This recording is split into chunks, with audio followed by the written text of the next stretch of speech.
The Way of the Still Water.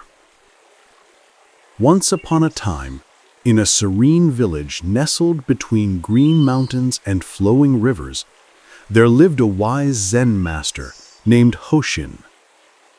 Hoshin was known far and wide for his teachings on mindfulness, simplicity, and the beauty of the present moment.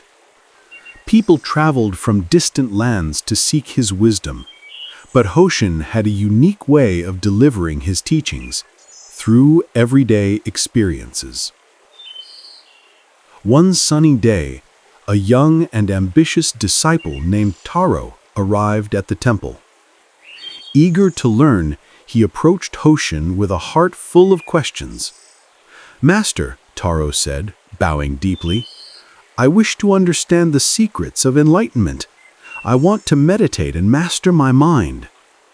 Hoshin smiled gently and replied, "Very well, Taro.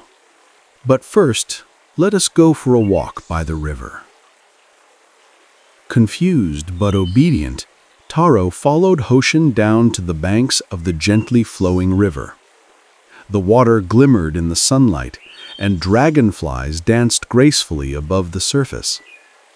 The air was filled with the sweet fragrance of blooming flowers. Taro took a deep breath, momentarily forgetting his urgency. As they walked, Hoshin pointed to the clear water. "Observe the river," he said. "What do you see?" Taro looked closely. "It's beautiful and calm, Master. The water flows smoothly without effort." "Exactly," Hoshin responded. "The river does not strive to be anything but itself. It flows, adapts, and embraces its surroundings. This is a lesson for your mind." Taro frowned, still not grasping the connection. "But I want to learn how to control my thoughts and achieve enlightenment. How can I do that by looking at a river?" Hoshin chuckled softly and beckoned Taro closer to the water's edge. "Dip your hand into the river," he instructed. Taro hesitated for a moment, but then plunged his hand into the cool water. As he withdrew it, he noticed ripples spreading outward, distorting the once calm surface. He watched as the ripples gradually faded and the water returned to its natural state. "What do you see now?" Hoshin asked. "The water returns to stillness, Master," Taro replied, a flicker of understanding dawning in his eyes. "Just like your thoughts," Hoshin explained. "When you allow your worries, ambitions, and desires to disturb your mind, chaos ensues. But with patience and practice, you can return to stillness just as the river does." Taro pondered this for a moment, then asked, "How can I achieve that stillness in my mind?" Hoshin gestured for Taro to sit beside him on the riverbank. "Close your eyes and listen," he instructed. "Let the sounds of nature be your guide. Focus on your breath."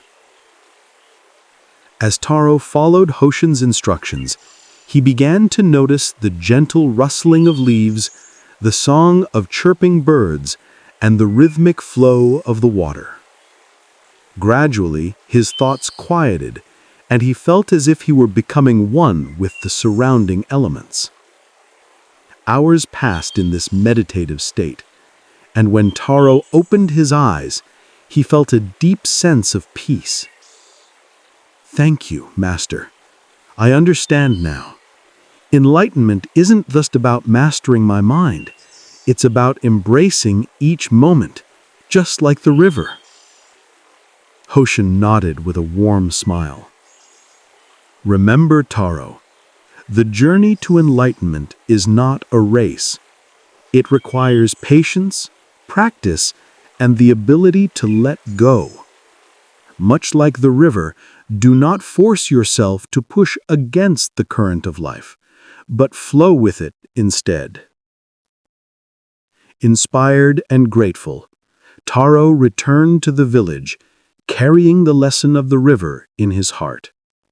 He practiced mindfulness daily, allowing stillness and calm to wash over him, just as the river washes over the stones.